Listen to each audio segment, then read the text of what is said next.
Now there's only you left. George's voice was hoarse, his eyes glassy like broken glass. Only you to inherit everything.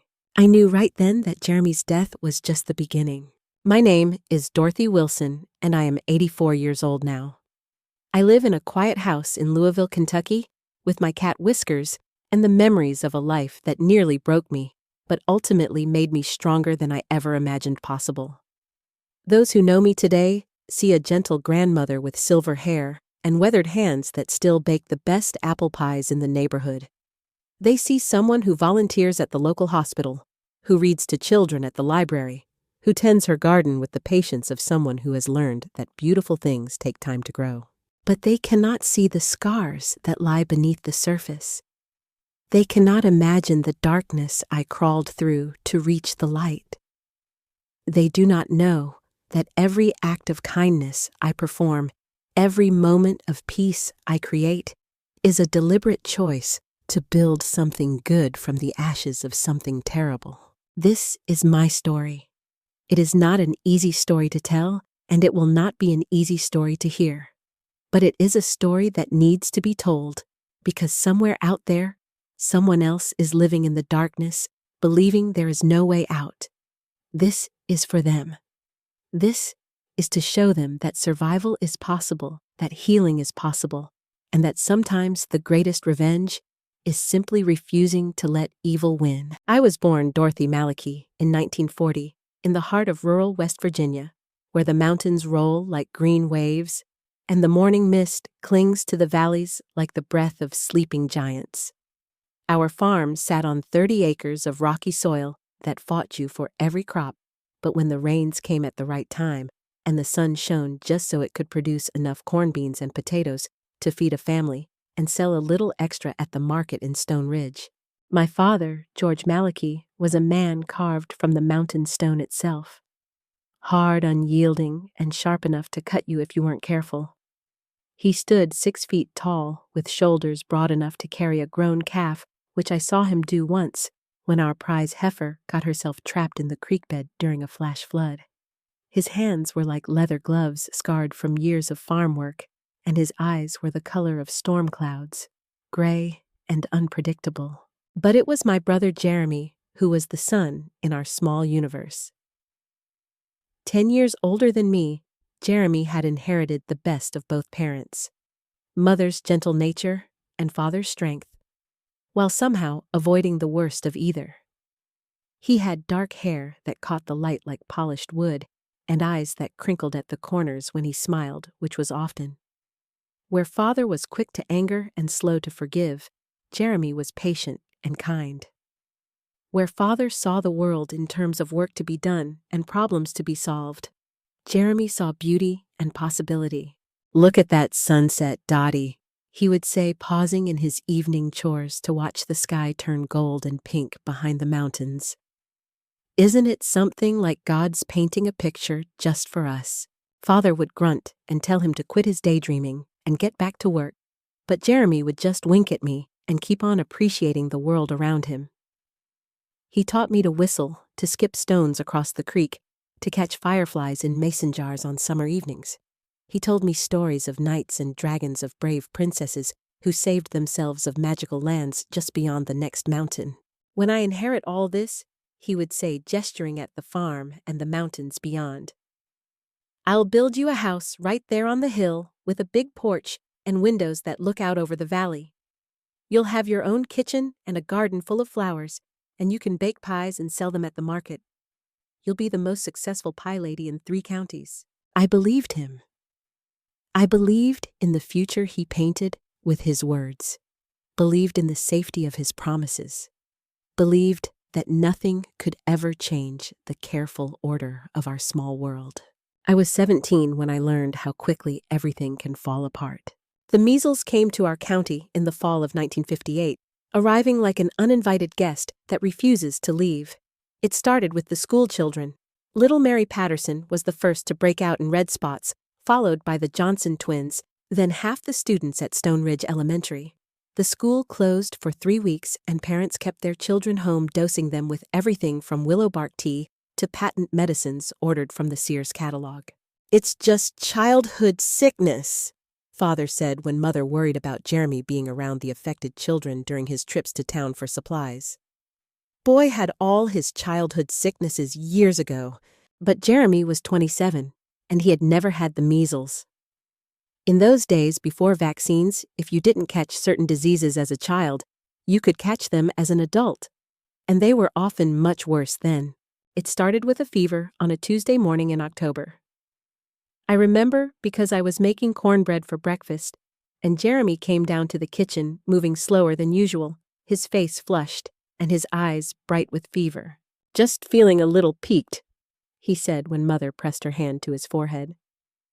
Probably stayed up too late working on the books, but by evening the fever was higher and small red spots were appearing on his face and neck. Mother knew immediately what it was. She had seen too many cases in town not to recognize the signs. "George," she said quietly, pulling Father aside. "We need to get him to a doctor." Father looked at Jeremy, who was sitting in his chair by the fire shivering despite the warmth of the room. For a moment, I saw something I had never seen before in my father's eyes. Fear. "It's just a little fever," Father said, but his voice lacked conviction. "He'll be fine in a day or two." But Jeremy wasn't fine. Over the next 3 days, the fever climbed higher, and the spots spread across his body. He began to talk to people who weren't there, calling out names of childhood friends, arguing with invisible adversaries. His breathing became labored, and a terrible rasping cough shook his whole body. "We have to take him to the hospital," Mother pleaded on the third night, her face streaked with tears. "Please, George, he's burning up." Father finally agreed, but the October rains had turned the mountain roads into rivers of mud. It took us 3 hours to make the 20-mile journey to the county hospital with Jeremy unconscious in the back of our old Ford pickup, his head in Mother's lap. The doctor at the hospital was a tired-looking man with kind eyes and gentle hands. He examined Jeremy while Father paced the hallway, and Mother prayed quietly in the corner chair. "Measles complicated by pneumonia," the doctor told us finally. "I'm sorry, but it's very serious. The infection has spread to his lungs, and at his age, well, we'll do everything we can." Everything they could do wasn't enough. Jeremy died 2 days later on a gray Friday morning when the mist hung so thick you couldn't see the mountains. He never regained consciousness after we brought him to the hospital. I held his hand at the end, feeling the life slip away from him like water through my fingers. "He's at peace now," the doctor said gently. "He's not suffering anymore." But I knew that Jeremy's suffering was over and ours was just beginning. The funeral was held on a Monday at the little white church in Stone Ridge, with Reverend Morrison speaking words of comfort that seemed to evaporate in the cold air like his breath. Jeremy's coffin was simple pine, made by Mr. Hendricks, who had taught Jeremy woodworking when he was a boy. The whole town turned out. Jeremy had been well liked, the kind of young man people expected to make something of himself, to carry on the family name with honor. Father stood through the entire service like a statue, his face carved from granite, his hands clasped behind his back. He didn't cry, didn't speak, didn't acknowledge the condolences offered by our neighbors. Mother sobbed quietly beside him, her small frame shaking with grief. But Father could have been watching a stranger's funeral for all the emotion he showed. I stood between them, feeling the weight of their grief like a physical thing pressing down on my shoulders. At 17, I thought I understood loss. I had lost grandparents' pets, the illusion of childhood, but I had never lost a future before. Jeremy's death didn't just take away my brother, it took away the promise of the life he had described, the security of knowing someone would always be there to protect me, the certainty that good things happened to good people. We buried Jeremy in the family plot behind the church, under an oak tree that he had climbed as a boy. The preacher threw dirt on the coffin and spoke about dust returning to dust. But all I could think about was how wrong it seemed to put someone so full of life into the cold ground. After the service, people came back to the house, bringing food and stories and awkward attempts at comfort. Mrs. Patterson, whose daughter had been one of the first to catch the measles, kept apologizing as if it were somehow her fault. Mr. Johnson offered to help with the farm work. The women from the church auxiliary bustled around the kitchen serving coffee and slicing the cake that nobody really wanted to eat. Through it all, Father sat in his chair by the fireplace, staring into the flames, drinking whiskey from a mason jar, and saying nothing. When people tried to speak to him, he would nod or grunt, but never really respond. It was as if Jeremy's death had stolen his voice along with his son. "He'll come around," Mother whispered to me as we cleaned up after the last visitors had gone. "He's just grieving. Men grieve differently than women."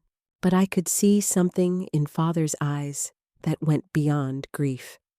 It was a kind of bewilderment, as if the fundamental rules of the world had changed, and he didn't know how to navigate this new reality. Jeremy had been his heir, his legacy, his proof that the Malachi name would continue. Without Jeremy, what was the point of everything he had built? For a week after the funeral, Father barely left his room. He would come down for meals, eat in silence, and disappear again.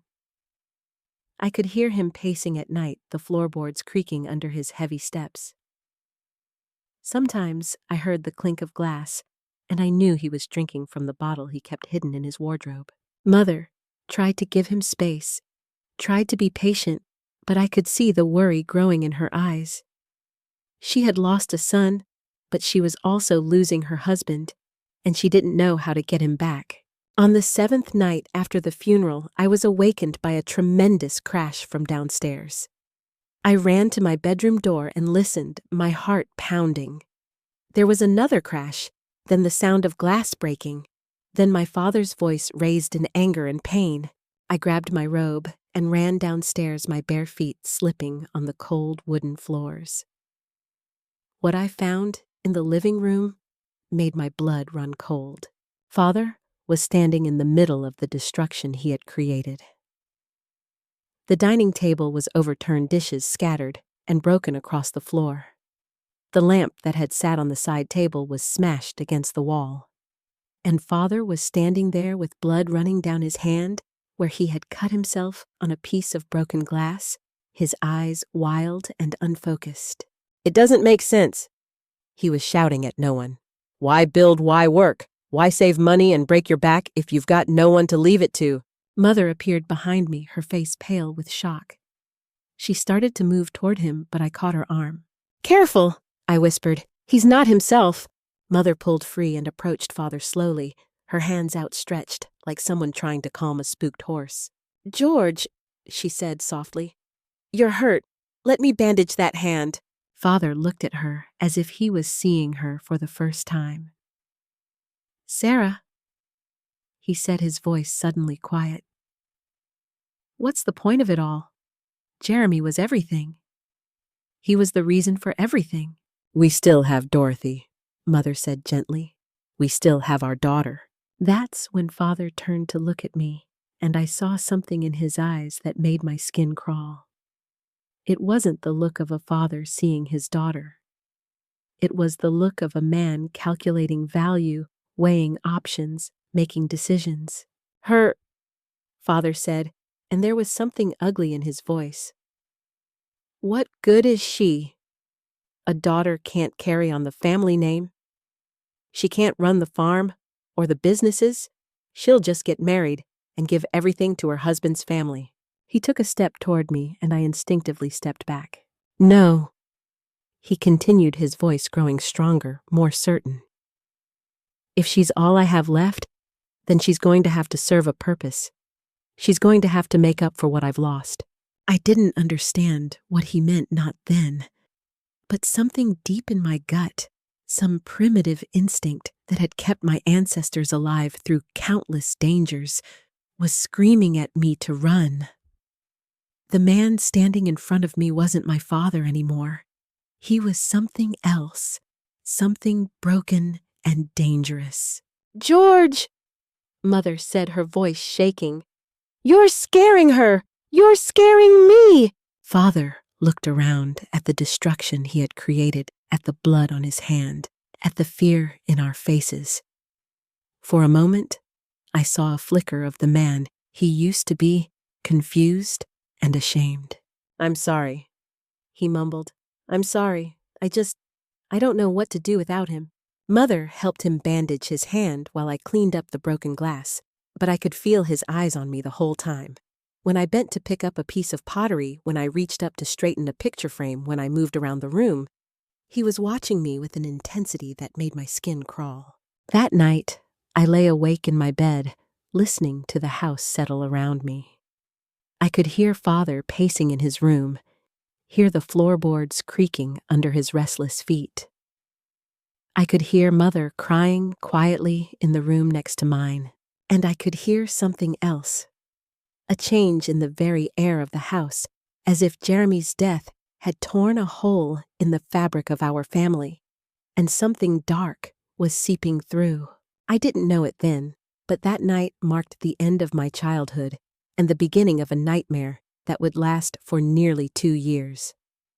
A nightmare that would teach me things about survival that no 17-year-old should have to learn, and that would ultimately forge me into someone strong enough to not just survive, but to triumph. But first, I had to live through the darkness. The change in Father didn't happen all at once. It was gradual, like the way ice forms on a pond. First, just a thin skin that you might not notice, then thicker and stronger until it can trap you beneath its surface. In the days following his breakdown, Father seemed to be trying to return to normal. He went back to work, checking on the cattle and maintaining the farm equipment. He drove to town twice a week to manage the feed store and the small hardware business that Jeremy had helped him run. He even started talking about the future again, though never in the same optimistic way he had when Jeremy was alive. But there were signs that something fundamental had shifted. Father would stare at me during meals, his eyes following my movements in a way that made me uncomfortable.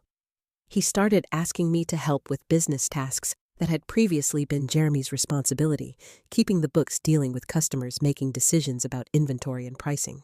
"You need to learn this," he would say, his voice patient, but his eyes intense. "You're all I have now. You need to understand how everything works." At first, I was flattered by his attention. I had always been relegated to women's work: cooking, cleaning, sewing, tending the garden. The idea that Father thought I was capable of handling business matters was exciting.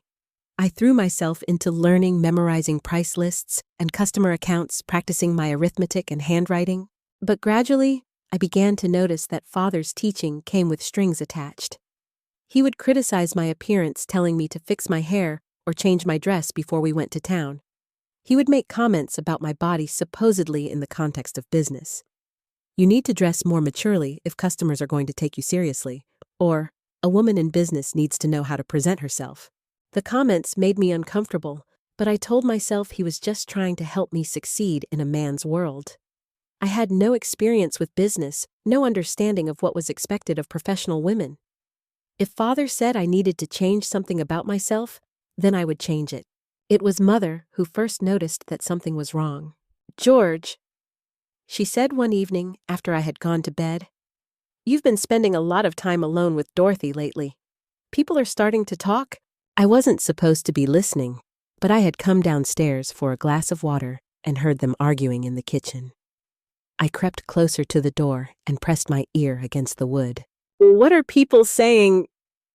Father's voice was dangerously quiet. "They're saying it's not appropriate for a man to be alone with his daughter so much. They're saying she should be thinking about marriage, about her own future, instead of trying to fill Jeremy's shoes. And what do you think, Sarah?" There was a long pause. When Mother finally spoke, her voice was barely above a whisper. "I think you're holding on too tight. I think you're trying to make Dorothy into something she's not, and it's not fair to her." "Fair?"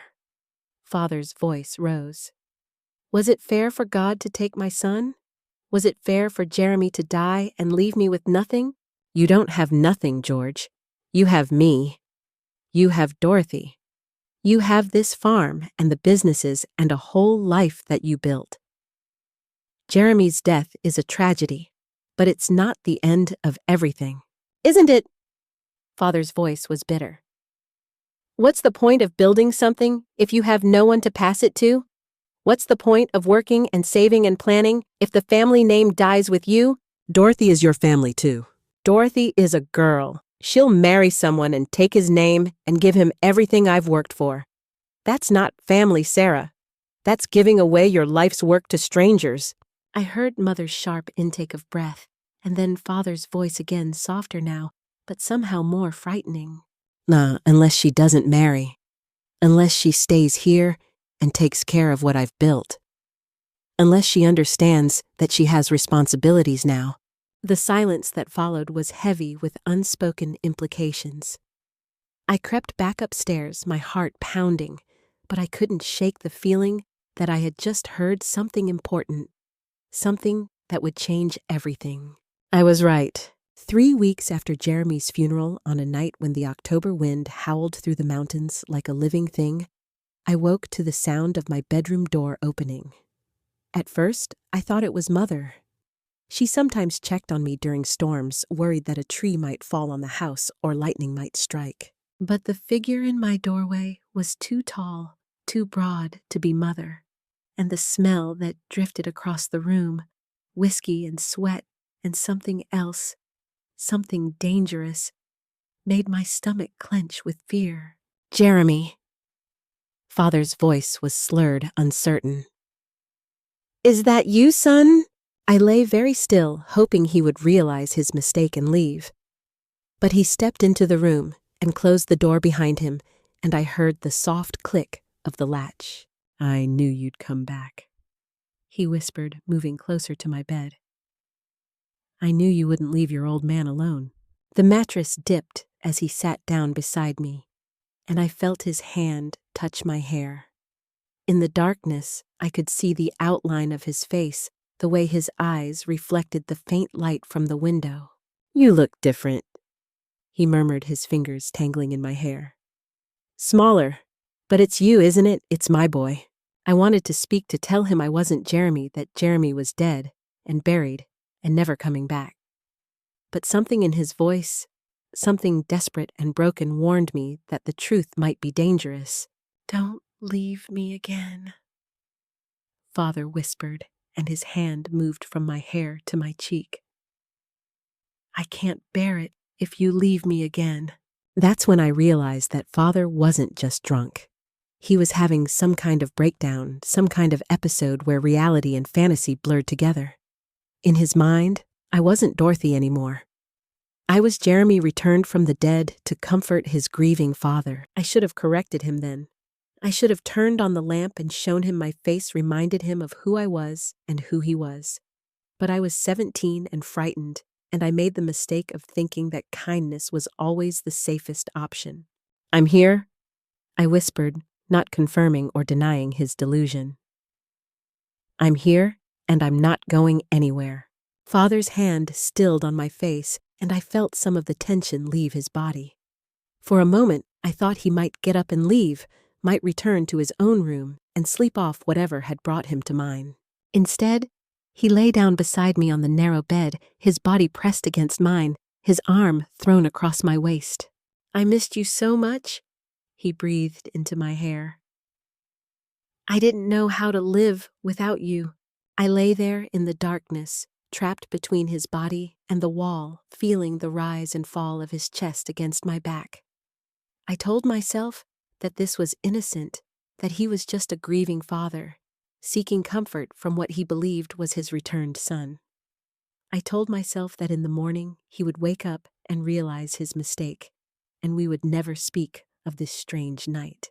I was wrong about that too. When I woke the next morning, Father was gone. I found him in the kitchen, drinking coffee and reading the newspaper as if nothing had happened. He looked up when I entered, and for a moment I saw confusion in his eyes, as if he was trying to remember something just out of reach. Morning, Dorothy, he said finally. You're up early. I couldn't sleep, I replied, watching his face carefully. The wind was so loud, he nodded absently and returned to his newspaper. I made breakfast in silence, scrambling eggs and frying bacon, setting the table for 3, even though Mother was still asleep upstairs. Father ate without speaking, but I could feel him watching me, studying my movements. "You look like your mother when she was your age," he said suddenly. "Same hair, same way of moving, but you have Jeremy's eyes. Strong eyes. Determined." The comparison to Jeremy made my skin crawl, but I forced myself to smile. "Thank you. Jeremy was a good son," Father continued. "He understood responsibility. He understood that family comes first, that some things are more important than what you want for yourself." There was something in his tone, some undertone of expectation that made me look up from my plate. Father was staring at me with that same intense expression I had been seeing more and more lately. "I understand that too," I said carefully. "Do you—" Father leaned back in his chair. "Do you really understand what it means to put family first, to sacrifice your own desires for the good of the family?" I nodded, though I wasn't sure what I was agreeing to. "Ah, good," Father said, and he smiled. But it wasn't the warm, proud smile he used to give me when I did something well. It was something else, something that made my stomach twist with unease. That night, I went to bed early and locked my door. I lay awake for hours, listening for footsteps in the hallway, but Father didn't come. I told myself that the previous night had been an aberration, a one-time episode brought on by grief and alcohol. But the next night, he came again. This time, he didn't call me Jeremy. This time, he knew exactly who I was. "Dorothy," he whispered as he slipped into my room. "My good girl, my responsible daughter." I pretended to be asleep, but he sat on the edge of my bed anyway, his hand resting on my shoulder. "You know what Jeremy would want, don't you?" he said softly. "He would want you to take care of the family. He would want you to make sure that everything he worked for doesn't go to waste." His hand moved from my shoulder to my hair, stroking it gently. "You're all I have left," he continued. "You're the only one who can carry on what we've built. But you have to be strong. You have to be willing to do what's necessary." I kept my eyes closed and my breathing steady, but inside, I was screaming. This wasn't grief anymore. This wasn't confusion or alcohol-fueled delusion. This was something else, something calculated and predatory. "I know you're awake," Father said, his voice still gentle, but with an edge of steel underneath. "I know you're listening, and I know you understand what I'm telling you." His hand moved from my hair to my cheek, then to my neck. His thumb traced the line of my throat, and I had to fight not to flinch away. "You want to be a good daughter, don't you?" he whispered. "You want to honor your brother's memory. You want to do what's right for the family." I didn't answer, couldn't answer. My throat had closed up with fear and revulsion. "I thought so," Father said, as if my silence was agreement. "I knew I could count on you. I knew you would understand." He leaned down and kissed my forehead, a gesture that should have been paternal, but felt like a brand. "Sleep well, my good girl," he said as he stood up.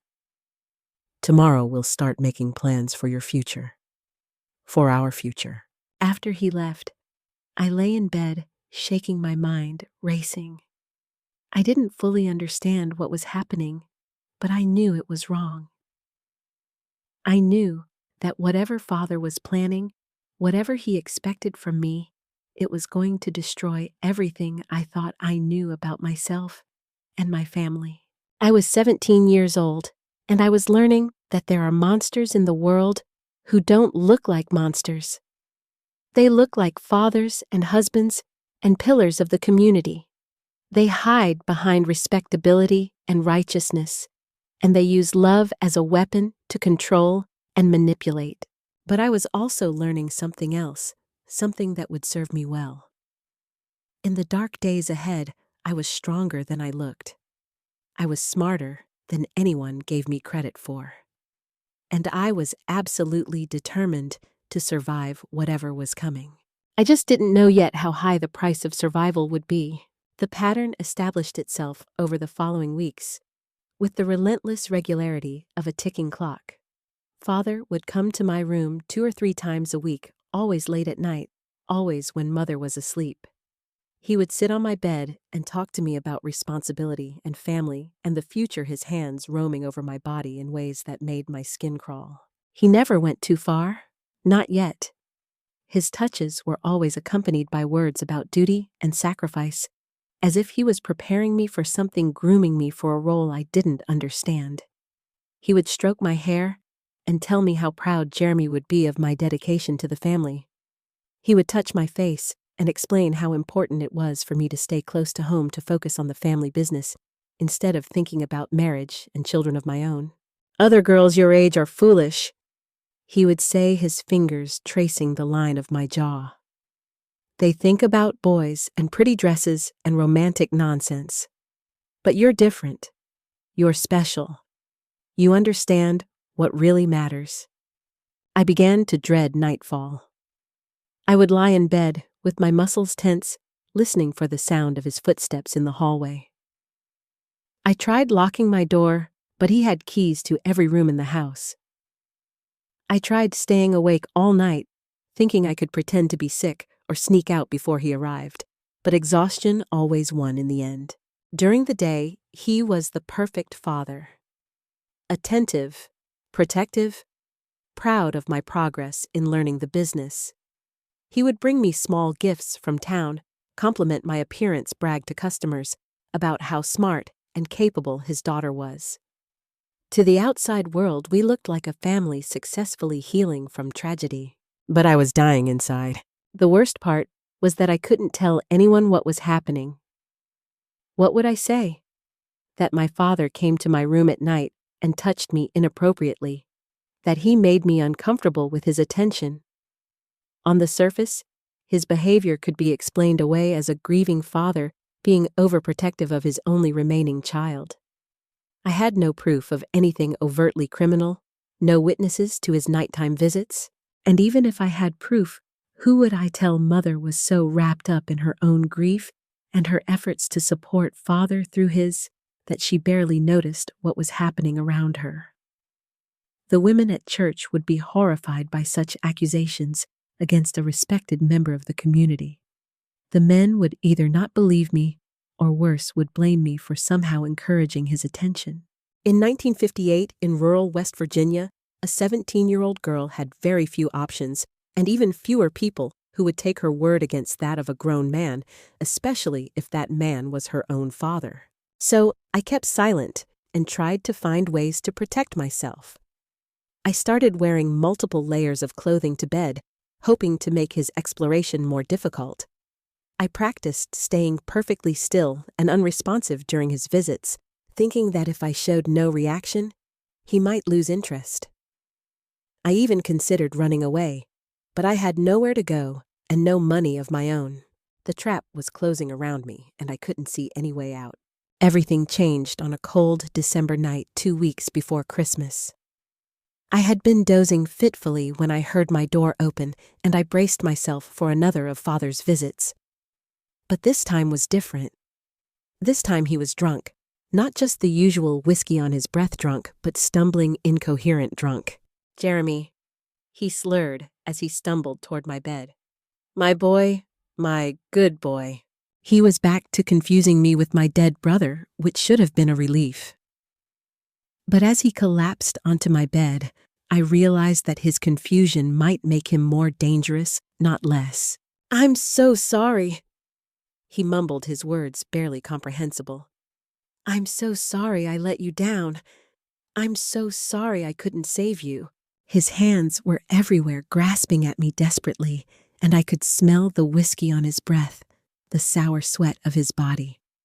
He was crying great heaving sobs that shook the bed. "Don't leave me," he begged. "Please don't leave me alone."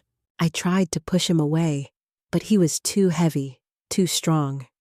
His grief and desperation had made him reckless, and for the first time, I was truly afraid of what he might do. "Please," I whispered, finally breaking my usual silence. "You're scaring me." The sound of my voice seemed to penetrate his drunken haze. He raised his head and looked at me, and in the dim light from the window, I saw the exact moment when reality crashed back into his consciousness. "Dorothy," he breathed, his eyes wide with shock. "Oh God, Dorothy, what am I doing?" For a moment, I thought he was going to apologize, to get up and leave and never come back. I thought that seeing his behavior through sober eyes would horrify him enough to stop. Instead, something else happened. I watched as his expression shifted from shock to something else, something calculating and cold. "What am I doing?" he repeated, but this time his voice was different. "I'm taking care of my family. I'm making sure that everything I've built doesn't go to waste." His hands, which had been desperately grasping, became deliberate and possessive. His weight on the bed shifted, pinning me more completely beneath him. "You're all I have left," he said, his voice gaining strength and certainty. "You're my daughter, and you belong to me. You owe me everything, your life, your loyalty, your body."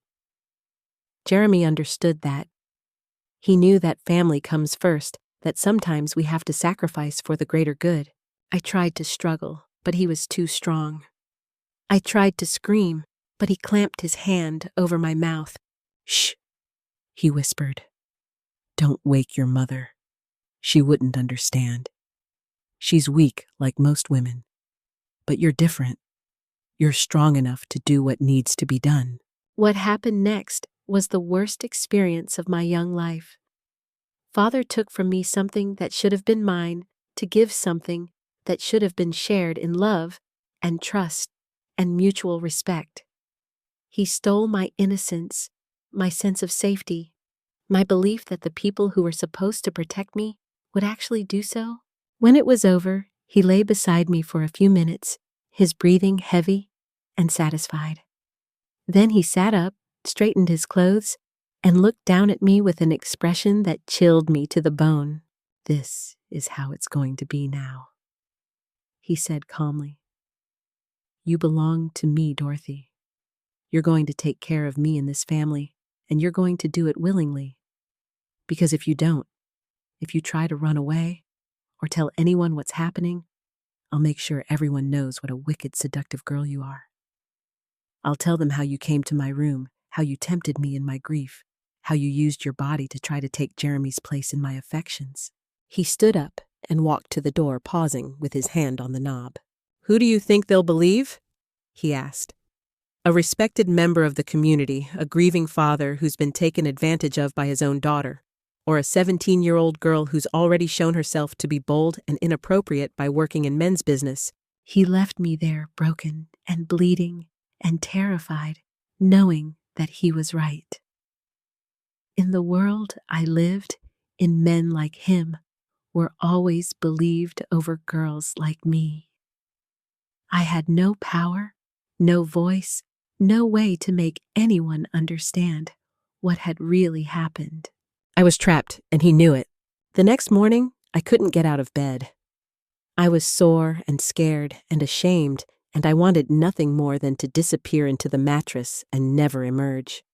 But Mother came looking for me when I didn't appear for breakfast, and I had to pretend that everything was normal. "Are you feeling all right, dear?" she asked, pressing her hand to my forehead. "You look pale." "Just tired," I managed to say. "I didn't sleep well." Mother's eyes were full of concern, but she didn't press further. She brought me tea and toast, fussing over me in the gentle way that made my heart ache. If only she knew what had happened just hours before in this very room while she slept peacefully down the hall. But I couldn't tell her. Father's threat echoed in my mind. Who would believe me? And even if they did, what would happen to our family? Mother depended on Father for everything. Without him, we would lose the farm, the businesses, our home. I couldn't destroy her life to save my own. So I swallowed my pain and my shame, and I got up and went about my day as if nothing had changed. But everything had changed. The girl who had gone to sleep the night before was gone, replaced by someone harder, more careful, more afraid. The abuse became a regular part of my life over the following months. Father would come to my room 2 or 3 times a week, and I learned to endure it in silence. I discovered that if I lay perfectly still and thought about other things, the books I used to read, the songs Jeremy used to sing, the dreams I used to have about my future, I could separate my mind from what was happening to my body. I became an expert at hiding the evidence. I learned to wash bloodstains from sheets in cold water, to cover bruises with long sleeves and high necklines, to move carefully so no one would notice when I was sore. I perfected the art of looking normal when I felt anything but. Father, meanwhile, became more possessive and controlling. He insisted that I accompany him everywhere, to the store, to meetings with customers, to church on Sundays. He would introduce me as his business partner and would keep a proprietary hand on my shoulder or my back, marking his territory in subtle ways that made my skin crawl. Dorothy is going to take over the family business someday.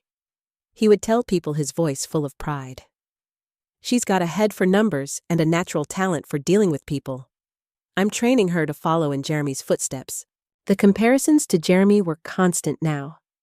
Father would tell me how much I reminded him of his son, how I had the same dedication to family, the same understanding of what was important. He began calling me his good girl and his little successor, terms that sounded affectionate to outsiders but made me feel sick. At home, he was increasingly demanding. He wanted to know where I was every minute of the day, what I was doing, who I was talking to. He discouraged my friendships with other girls my age, claiming they were frivolous, and would distract me from my responsibilities. He forbade me from attending school dances or social events, saying that such activities were beneath the dignity of a young woman in my position. Then you're not like other girls, he would say, his hands roaming over my body in ways that made me want to scream. You're special. You have important work to do.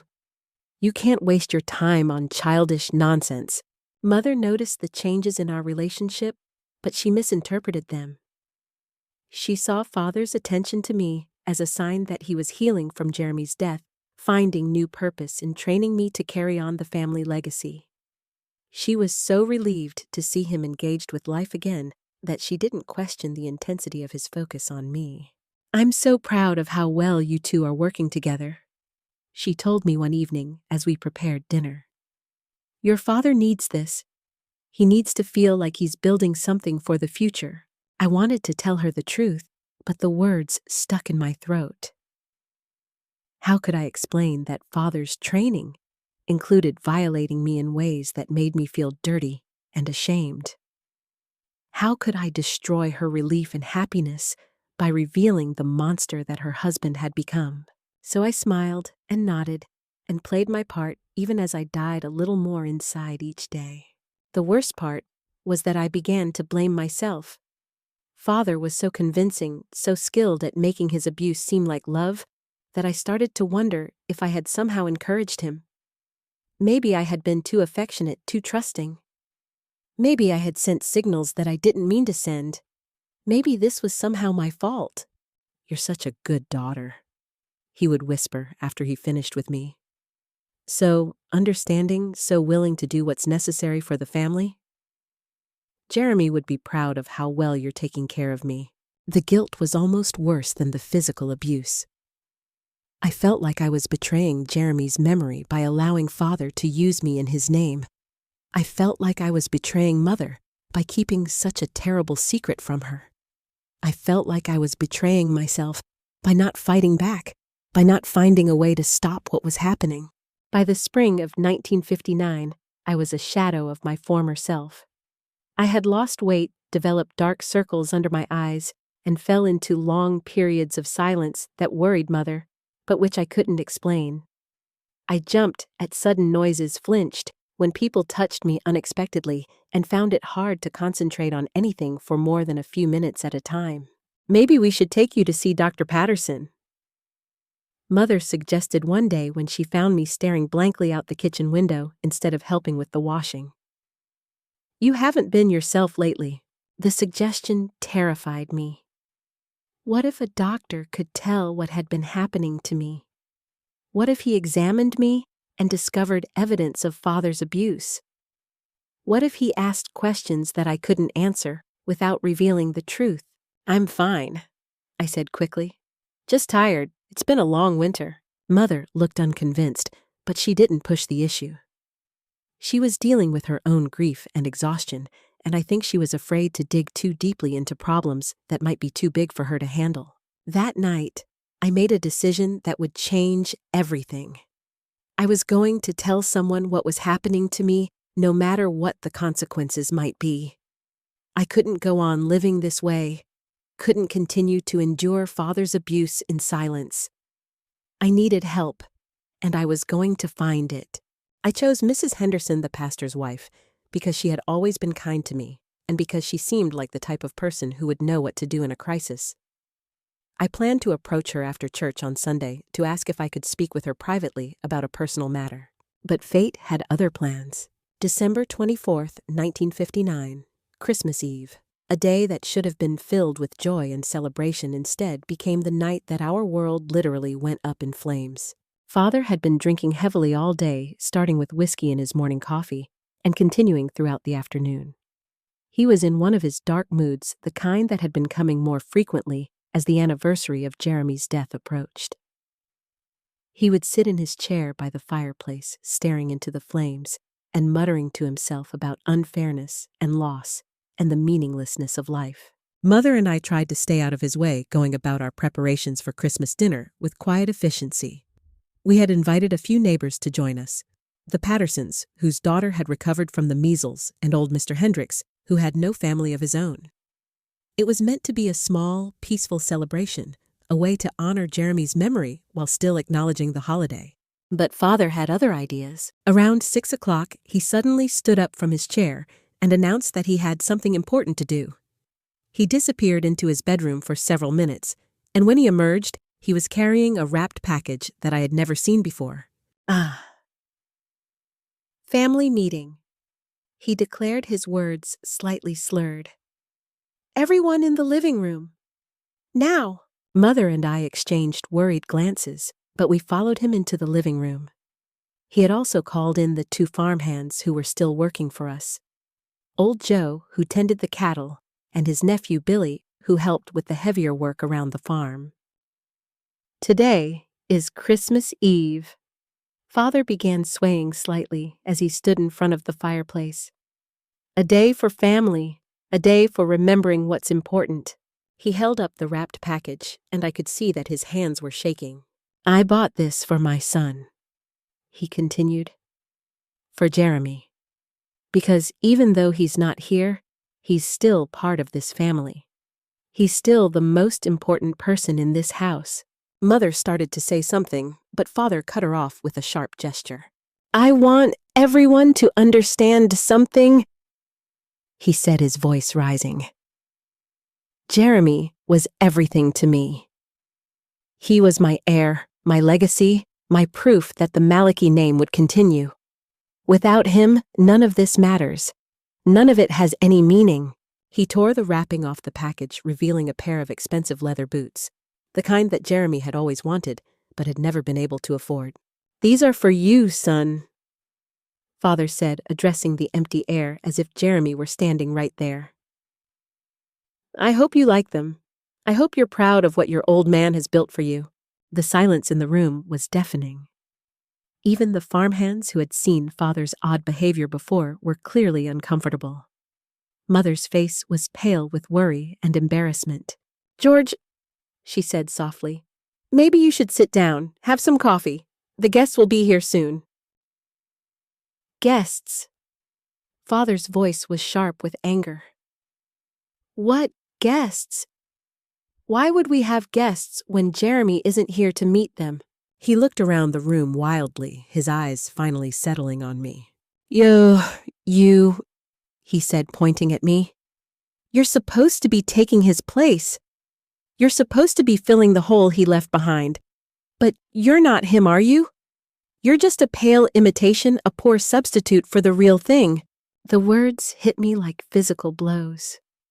All the months of abuse, all the times he had told me I was special, that I was worthy of carrying on Jeremy's legacy. None of it had been true. I was just a replacement, a consolation prize he had given himself because he couldn't have what he really wanted. "I'm doing my best," I said, my voice barely above a whisper. "Your best," Father laughed bitterly. "Your best is nothing compared to what he could have done. He was going to be somebody. He was going to make something of himself, make the family name mean something. But you're just a girl. You'll never be anything more than a girl." The cruelty of his words was devastating, but what came next was worse. Father's expression suddenly changed, his anger giving way to something else, a kind of desperate longing that made my stomach turn. "But you'll have to do," he said, his voice dropping to a whisper. "You'll have to be enough, because you're all I have left." He started walking toward me, and I saw something in his eyes that made my blood run cold. He was going to hurt me right here in front of everyone. He was too drunk to care about witnesses, too far gone to maintain his facade of respectability. I backed away from him, but there was nowhere to go. The room suddenly felt very small, very hot, very dangerous. "Please," I whispered, "not here, not now." "George," Mother's voice was sharp with alarm. "What are you doing?" Father ignored her, his focus entirely on me. He was close enough now that I could smell the whiskey on his breath, see the madness in his eyes. "You're mine," he said, reaching for me. "You belong to me, and I'll do what I want with you, when I want, where I want." That's when Joe stepped forward. The old farmhand was nearly 70, bent with arthritis and years of hard work, but he moved between Father and me with surprising speed. "That's enough, Mr. Malachi," he said firmly. "You're scaring the girl." "Get out of my way," Father snarled. "This is my house, my family, my business." "Not when you're acting like this," Joe replied. "Not when you're threatening that child." "So," Father's face went red with rage. He grabbed the kerosene lamp from the mantelpiece and raised it over his head like a weapon. I said, "Get out of my way." Joe tried to duck, but Father brought the lamp down hard. It missed the old man's head, but struck his shoulder, shattering against the impact. Kerosene splashed everywhere. On Joe, on the floor, on the furniture, on the walls. The flames from the fireplace caught the kerosene instantly. Within seconds, the room was an inferno. The old wooden furniture, the dried Christmas decorations, the kerosene-soaked floorboards, everything caught fire at once. The heat was intense, the smoke thick and choking. Get out!" Mother screamed. "Everyone get out!" We ran for the door, but Father was still standing in the middle of the chaos, staring at the flames with a look of wonder on his face. "It's beautiful," he said, his voice barely audible over the roar of the fire. "It's like Jeremy's funeral pyre, like a Viking sending his son to Valhalla." Billy Joe's nephew ran back into the burning room and grabbed Father by the arm, dragging him toward the door. Father fought him at first, but the young man was strong and determined. We all made it out alive, but the house was a total loss. By the time the volunteer fire department arrived from town, there was nothing left but smoking ruins and ash. Everything we owned, furniture, clothes, photographs, Mother's wedding, china, the Bible that had belonged to my grandmother, all of it was gone. We spent Christmas Eve in the barn, huddled together under horse blankets, watching the last of the flames die down. Mother cried softly, mourning not just the loss of our home, but the final confirmation that her husband was truly irreversibly broken. I should have been devastated. I should have been mourning the loss of everything familiar and safe. But as I sat there in the cold barn, watching the last embers of our old life fade away, I felt something I hadn't experienced in months: hope. The fire had destroyed our house, but it had also destroyed the room where Father had hurt me so many times. It had destroyed the bed where he had stolen my innocence and my sense of safety. It had destroyed the physical space where his abuse had taken place, and somehow, that felt like a victory. More importantly, the fire had revealed Father's madness to witnesses. Joe and Billy had seen him threaten me, had seen him lose control completely. They had seen him choose destruction over sanity, chaos over family. There would be no more hiding, no more pretending that everything was normal. The fire had burned away our old life, but it had also burned away Father's ability to maintain his facade. And that I realized might be the key to my freedom. The morning after the fire, Mother made the decision that would change all our lives. "We're going to my sister's in Charleston," she announced as we stood looking at the smoking ruins of our home. "Virginia has been asking us to visit for years. Now we don't have any choice." Father, who had been strangely quiet since the fire, just nodded. The madness of the previous night seemed to have burned itself out along with the house, leaving him empty and subdued. "What about the farm?" I asked. "The businesses?" "Joe and Billy can look after the cattle for now," Mother said. "The businesses, well, we'll figure that out later. Right now, we need to get your father to a doctor. He needs help, real help, not the kind we can give him here." Within 3 days, we were on a bus to Charleston, carrying everything we owned in 2 small suitcases that the church ladies had packed for us. I sat by the window, watching the mountains of West Virginia roll by, feeling like I was leaving one life behind and traveling toward another. Aunt Virginia met us at the bus station, her face grave with concern. She was Mother's older sister, a widow, who had been running a small boarding house in Charleston for nearly 20 years. She was everything Mother wasn't: strong, independent, outspoken, and I had always admired her during her rare visits to our farm. "Sarah," she said, embracing Mother tightly, "I'm so sorry about everything. The fire, Jeremy, all of it." She turned to Father, who was standing silently beside his suitcase, and her expression hardened slightly. George," she said with a polite nod. "I hope you're prepared to get the help you need. I won't have disruption in my house." Father mumbled something that might have been agreement, but Aunt Virginia was already turning to me. "And Dorothy," she said, her voice softening. "Look at you, child. You're nothing but skin and bones. What have you been eating?" I shrugged, not trusting myself to speak. The kindness in her voice, the genuine concern in her eyes, made me want to cry. "Well, we'll fix that," she said briskly. "Good food, proper rest, and maybe some time to figure out what you want to do with your life. You're 18 now, aren't you? Time to start thinking about your future." Aunt Virginia's boarding house was a narrow 3-story building in a neighborhood that was respectable, but not fancy. The first floor contained a parlor, dining room, and kitchen. The second floor had 4 small bedrooms for boarders, and the third floor was Aunt Virginia's private apartment. She gave us 2 adjoining rooms on the second floor, explaining that the other boarders were all working men who kept quiet and minded their own business. "So, house rules," she said as she showed us around. "No drinking, no loud noise after 10 o'clock, and no visitors in the bedrooms.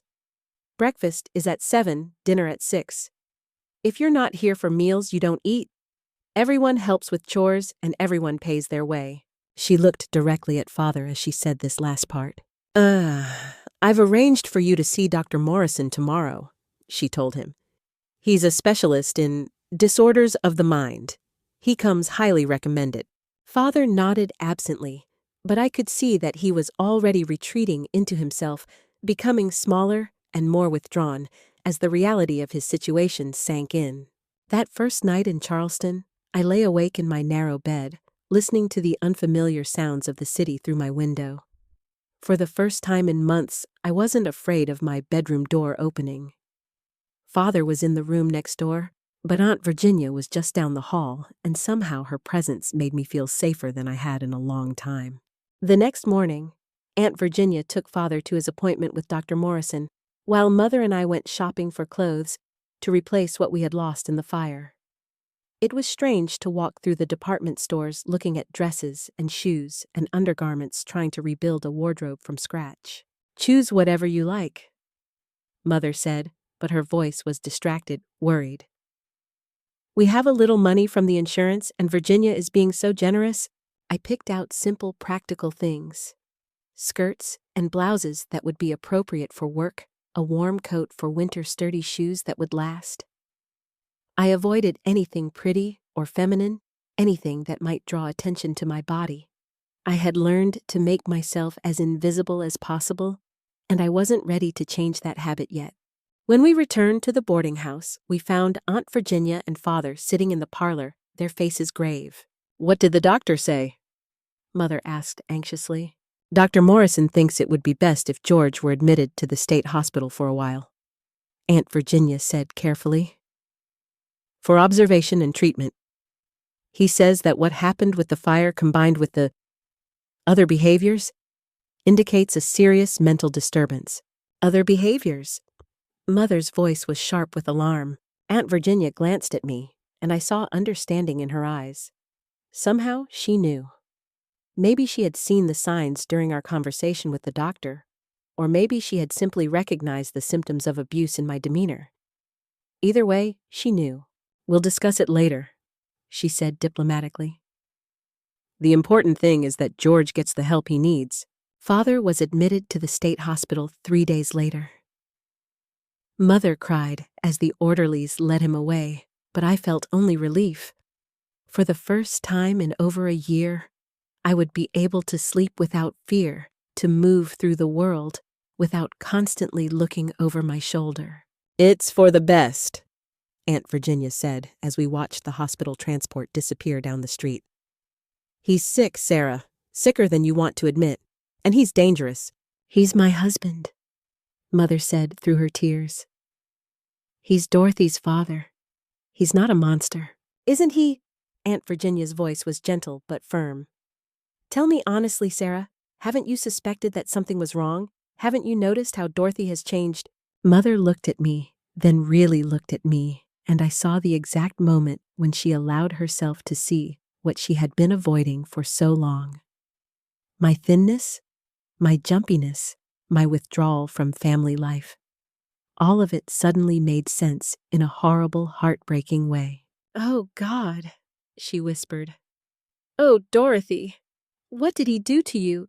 I couldn't answer. The words I had been holding inside for so long felt too big, too terrible to speak aloud.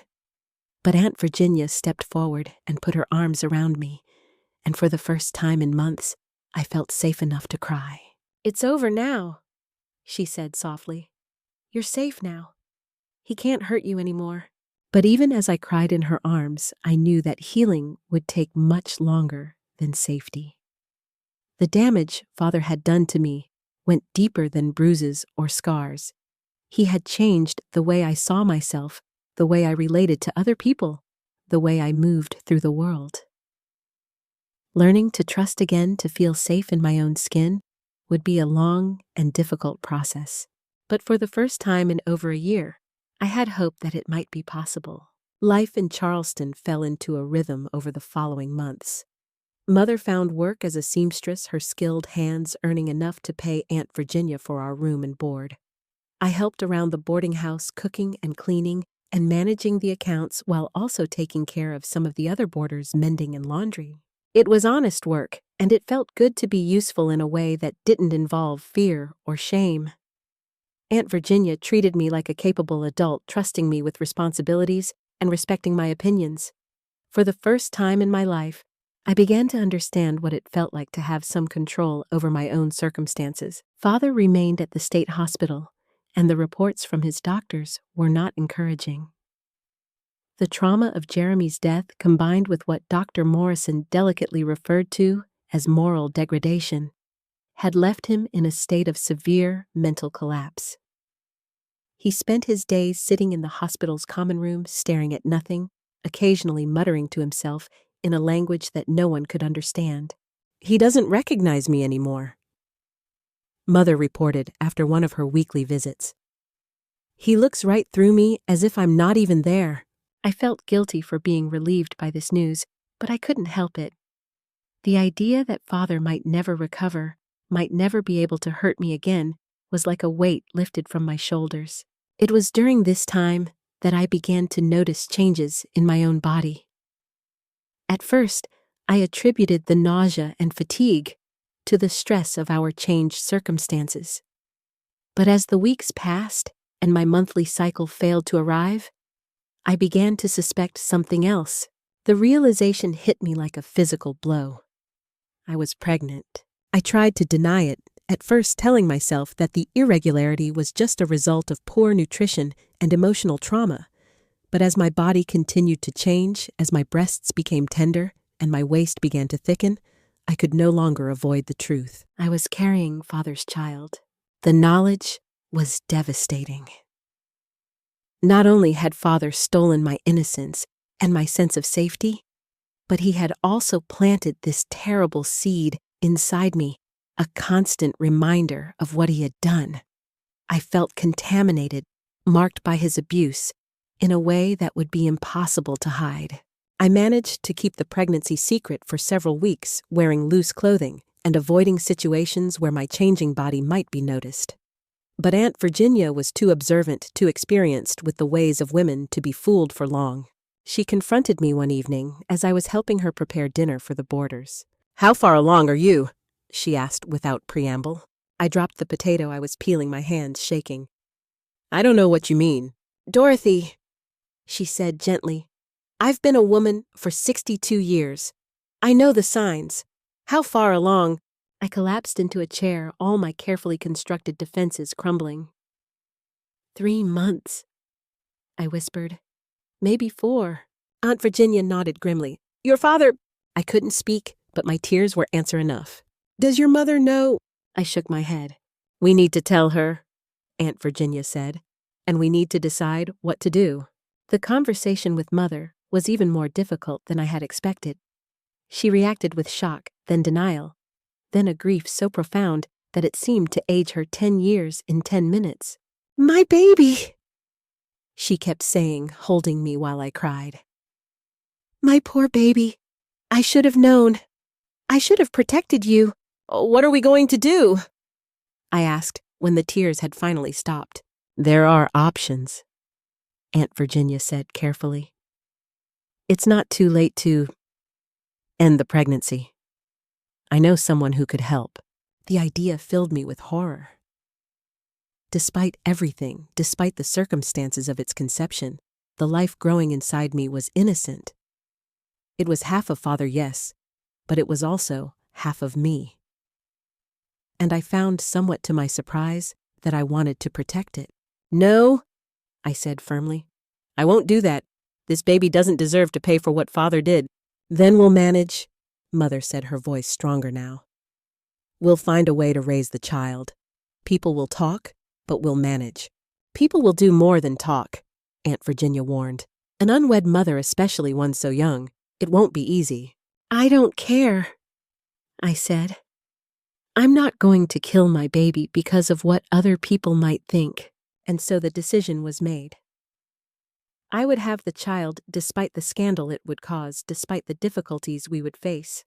Aunt Virginia proved to be a staunch ally, helping me find a doctor who would provide prenatal care without judgment, and even beginning to prepare a story that would explain the situation to the outside world.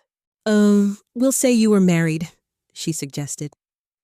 "A young soldier who was killed in an accident before the baby was born. It happens often enough these days that people won't question it too closely." It was a lie, but it was a lie that would protect both me and my child from the worst of society's judgment. And I was learning that sometimes lies were necessary for survival. As my pregnancy progressed, I found myself changing in ways that went beyond the physical. The experience of carrying a child, of being responsible for a life that depended entirely on me, gave me a strength and purpose I had never known before. I began to plan for the future, to think about what kind of life I wanted to create for my baby. I also began to plan my revenge, not the violent, dramatic revenge of pulp novels and motion pictures.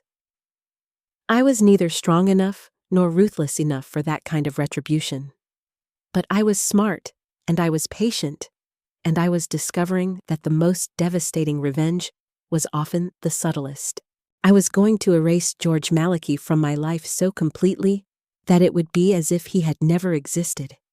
I was going to change my name, create a new identity, and build a life so far removed from his influence that he would never be able to touch me or my child again. And I was going to make sure that when he died, he would die completely forgotten, with no one to mourn him and no legacy to remember him by. It was a cold, calculated plan, but it gave me something to focus on during the long months of pregnancy. Every time I felt the baby move, every time I imagined holding my child in my arms, I renewed my vow to protect us both from father's poison. The man who had hurt me would not win. I would make sure of that. I went into labor on a sweltering July day in 1960 when the heat in Charleston was so oppressive that even the insects seemed too tired to fly. The pains started early in the morning, sharp and rhythmic, and I knew immediately that my time had come. Aunt Virginia had arranged for a midwife, Mrs. O'Brien, an Irish woman with gentle hands and a no-nonsense attitude. She arrived within an hour of being summoned, took one look at me, and rolled up her sleeves. "First babies can take their time," she said cheerfully. "But this one seems eager to meet the world." She was right. After only 6 hours of labor, quick for a first birth, I delivered a healthy baby boy. The moment I heard his first cry, strong and indignant, I felt a love so fierce and immediate that it took my breath away. "He's perfect," Mrs. O'Brien said, placing the baby in my arms. "Strong lungs, good color, all his fingers and toes. What will you call him?" I looked down at my son's face, still red and wrinkled from birth, and felt a profound sense of peace. Despite everything, despite the horrible circumstances of his conception, he was beautiful. He was mine. He was innocent of his father's sins, and I would make sure he always remained so. "Michael," I said without hesitation. "Michael Robert. Michael for the archangel who defeated Satan, and Robert for the doctor who had delivered him, a kind man who had treated me with dignity and respect. Michael Robert Wilson." I added, using the surname that Aunt Virginia had helped me legally adopt. As far as the world was concerned, I was Dorothy Wilson, widow of Robert Wilson, a fictional soldier who had died in a training accident. My son would grow up knowing only that his father had been a good man who had loved him but had died before he could be born. The months that followed were both the most difficult and the most rewarding of my life. Caring for a newborn was exhausting, especially when combined with helping run the boarding house and contributing to our household income. But every sleepless night, every feeding, every diaper change was a joy, because it meant that Michael was thriving.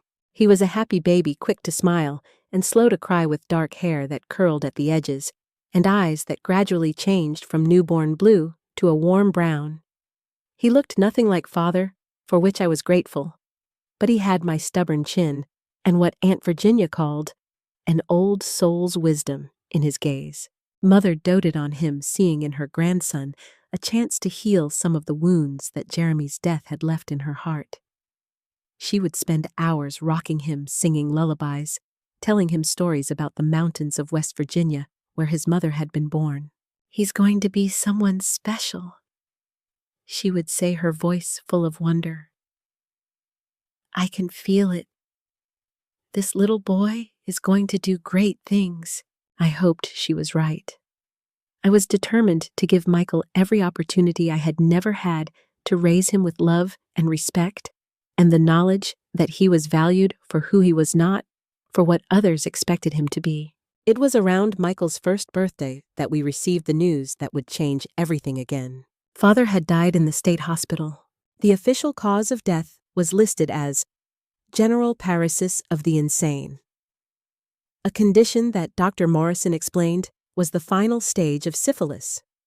Apparently, Father had been infected years earlier, probably during one of his business trips to larger cities, and the disease had slowly eaten away at his brain, contributing to the mental deterioration that had led to his abuse of me. "It explains a lot," Dr. Morrison said gently when he came to inform us in person. "The paranoia, the violent behavior, the complete loss of moral judgment. By the time he was admitted here, the disease had progressed too far for any treatment to be effective." Mother cried when she heard the news, mourning the man Father had been before the sickness took him. But I felt only a strange sort of relief. Father was gone, truly gone, and he would never be able to hurt me or Michael again. "What happens now?" I asked. To the farm, the businesses, all of it. That's complicated, Dr. Morrison said. Your father made no will, and since he was declared mentally incompetent, there are legal issues to resolve. But as his wife, Mrs. Malachi, you would likely inherit everything. Mother shook her head. I don't want any of it. I can't go back to that place, not after everything that happened. Then it will probably revert to the state, Dr. Morrison said. Unless Dorothy, as his daughter, chooses to claim it. I'm not his daughter, I said firmly. Not anymore. I'm Dorothy Wilson, and I have no claim on anything belonging to George Malachi. And that was that. The farm, the businesses, everything that father had built. It all disappeared, swallowed up by legal complications and unpaid debts. The Malachi name vanished from the county records, and within a few years, it was as if our family had never existed in West Virginia at all. But that wasn't the end of the story. A few months after father's death, Mother called me into her room for a private conversation. She looked older, frailer, as if the stress of recent years had finally caught up with her. There's something I need to tell you, she said, her voice barely above a whisper. Something I should have told you years ago. What is it, Mother? She took a shaky breath. George wasn't your father, not your real father. I stared at her, certain I had misheard. What do you mean?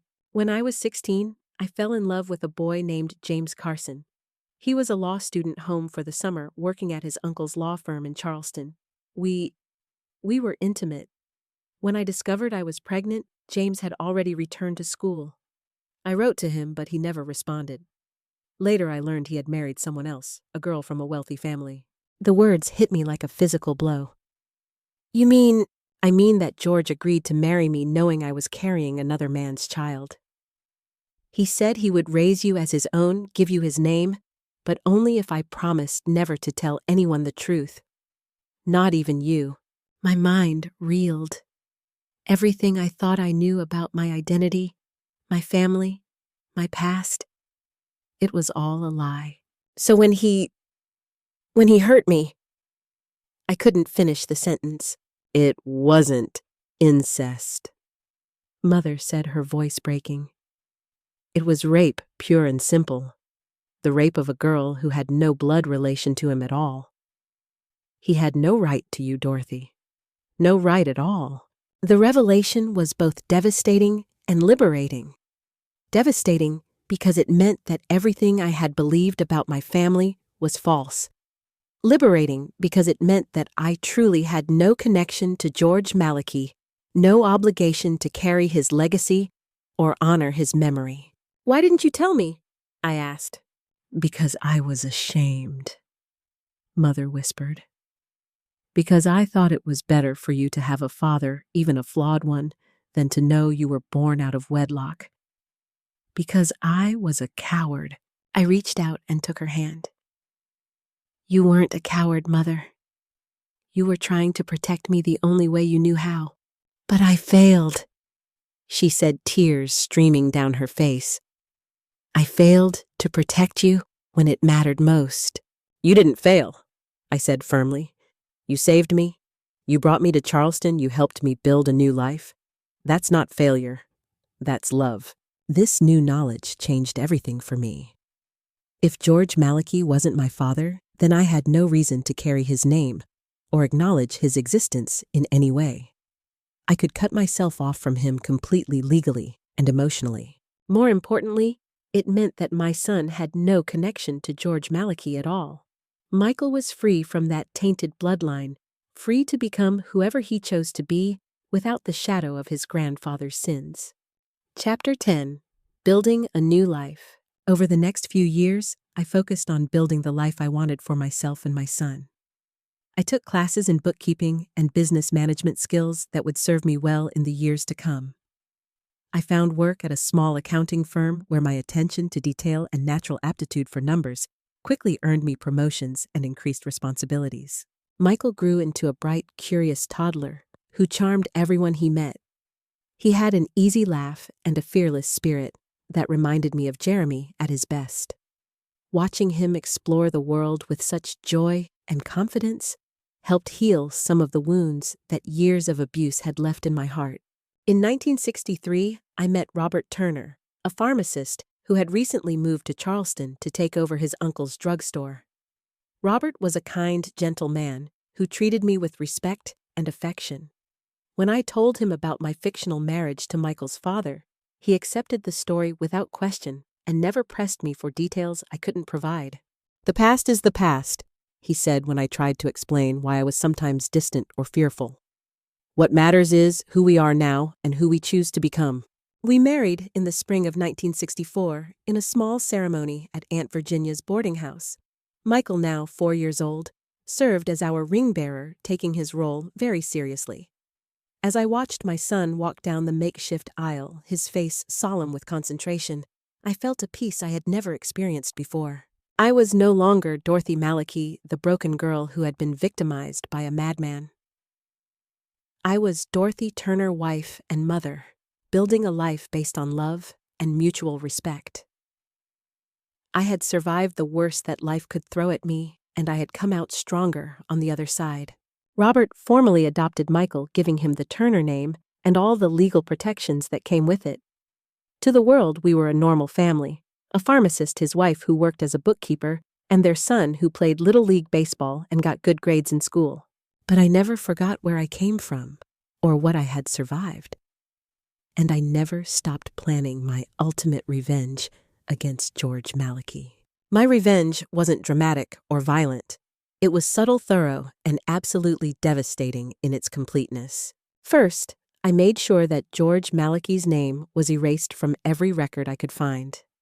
I contacted the county clerk's office in West Virginia and had my birth certificate amended to remove his name as my father.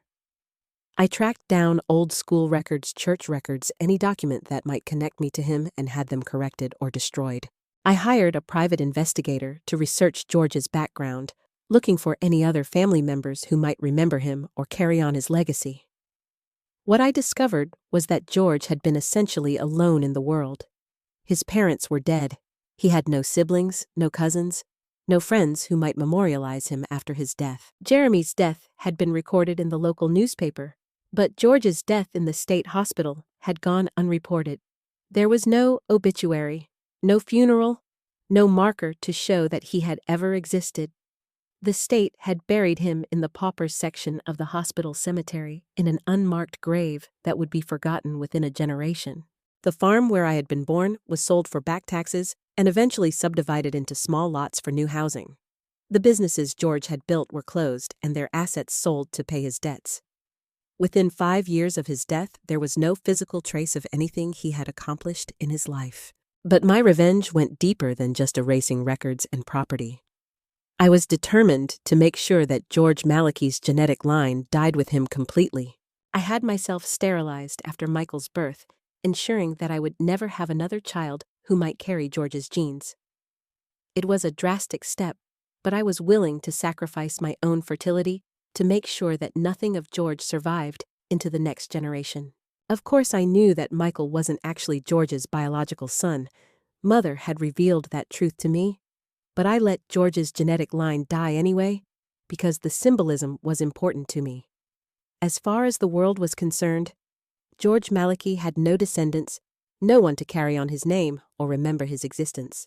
I also made sure that the truth about George's abuse died with him.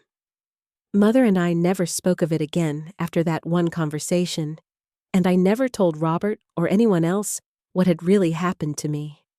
The official story was that George had died of natural causes after a period of mental illness brought on by grief over Jeremy's death. It was a lie, but it was a lie that served justice. George Malachi didn't deserve to be remembered as a tragic figure who lost his mind from grief. He deserved to be forgotten completely. 25 years after George's death, I returned to West Virginia for the first time since leaving Charleston. Michael was now married with children of his own, a successful engineer living in Louisville. Robert had passed away from cancer the year before, and I found myself wanting to see the place where my story had begun. The drive through the mountains was both familiar and strange. The roads were better now, paved and wider, but the landscape was essentially unchanged.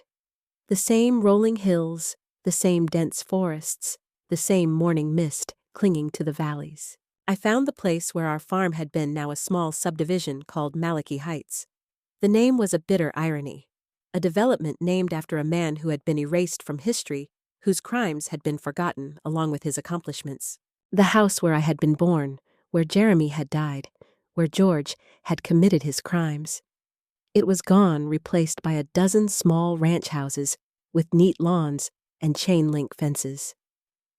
There was nothing left to mark the spot where my family's tragedy had played out. I drove to the cemetery where Jeremy was buried, expecting to find his grave overgrown and forgotten. Instead, I found it well-maintained, with fresh flowers and a small American flag planted beside the headstone. I come here every Memorial Day," said a voice behind me. I turned to see an elderly woman approaching her arms full of flowers. Jeremy Malachi was my late husband's cousin. Sweet boy. Died too young. "Did you know the family?" I asked. "Oh, yes. Tragic story. The father went crazy after Jeremy died, ended up in the state hospital. The mother and daughter just disappeared one day. Never heard from again." "What happened to the father?"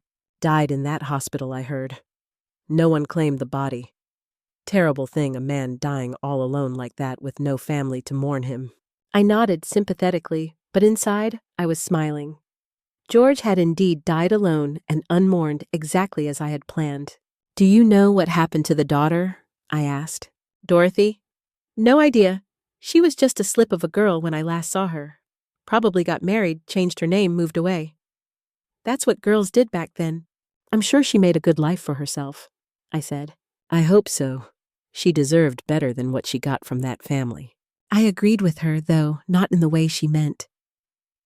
I had deserved better than what George had done to me, but I had also deserved the satisfaction of seeing him erased from the world as completely as he had tried to erase my sense of self. I left West Virginia that day, knowing that my revenge was complete. George Malachi was gone, not just from life, but from memory. His name would not be passed down to future generations. His crimes would not be remembered or repeated.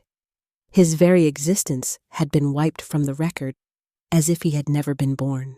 It was a cold satisfaction, but it was satisfaction nonetheless. As I grew older, I began to question whether my revenge had been worth the price I had paid for it.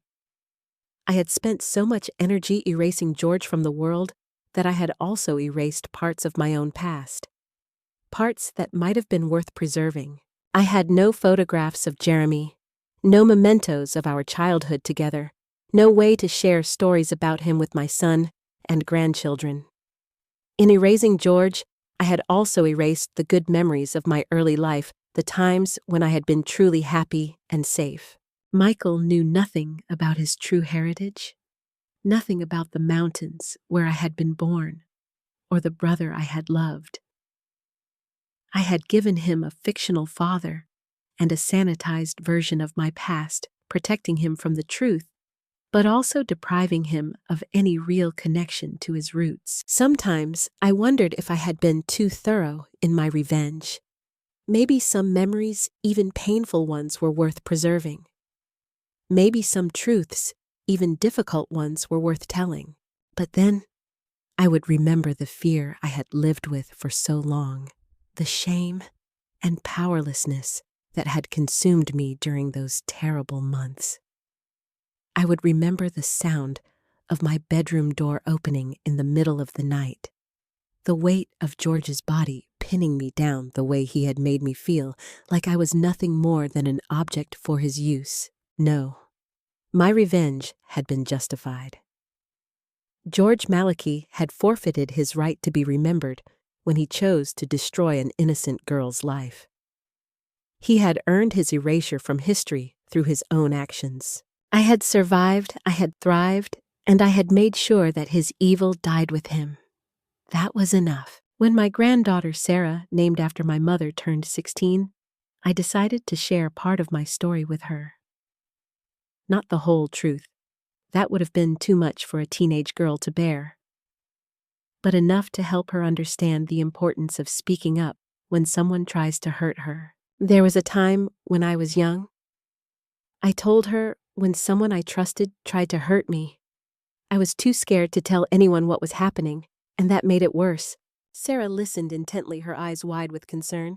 I want you to know that if anyone ever makes you feel uncomfortable, if anyone ever touches you in ways that feel wrong, you can tell me.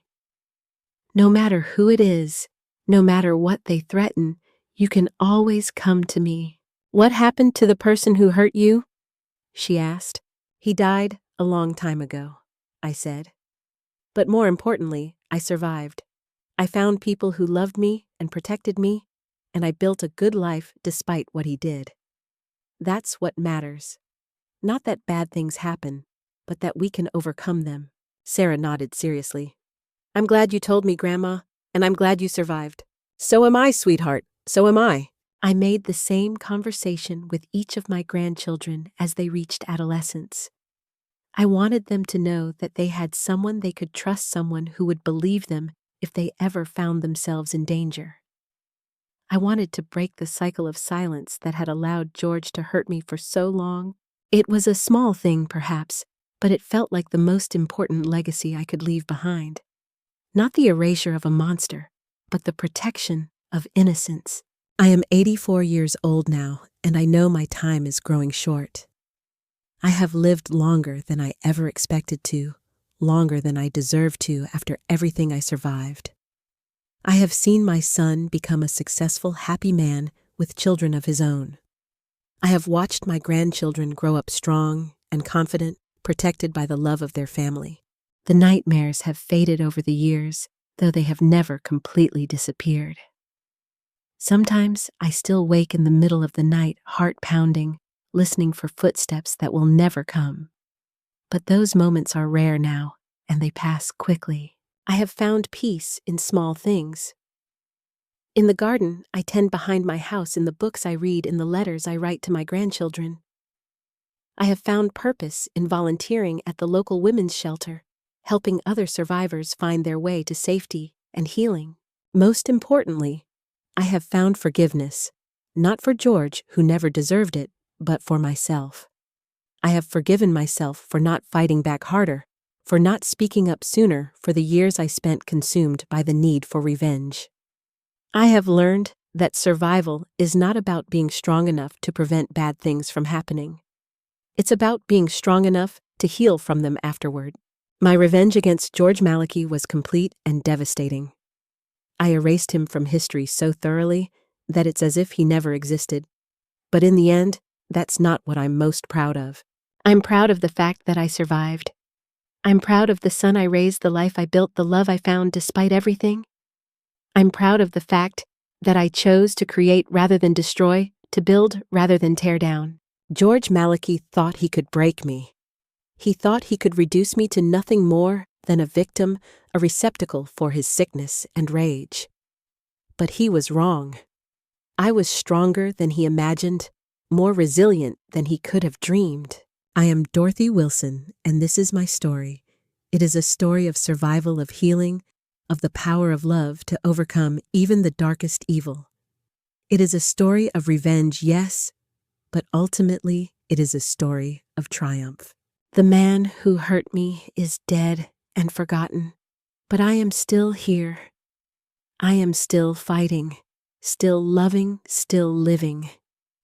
And in the end, that is the greatest victory of all. After I am gone, there will be no one left who remembers George Malachi. No one who knows his name or his crimes. No one who mourns his passing or honors his memory. He will be as if he never existed, which is exactly what he deserves. But there will be people who remember Dorothy Wilson. There will be children and grandchildren who carry on my name and my values. There will be people at the women's shelter who remember the volunteer who listened to their stories and helped them find their strength. There will be neighbors who remember the woman who always had a kind word and a helping hand. That is the legacy I choose to leave behind. Not the destruction of an evil man, but the creation of a good life. Not the erasure of darkness, but the spreading of light. I survived the worst that life could throw at me, and I came out stronger on the other side. I hope that my story will help others do the same. I hope that somewhere, a young woman who feels trapped and helpless will read these words and know that escape is possible, that healing is possible, that a good life is possible, even after the worst imaginable trauma. That is my gift to the world. Not the story of what was done to me, but the story of what I did with my life afterward. That is my revenge against all the George Malakys of the world. The simple, powerful act of refusing to let them win. My name is Dorothy Wilson, and I am a survivor. And that perhaps is the most important thing anyone can be.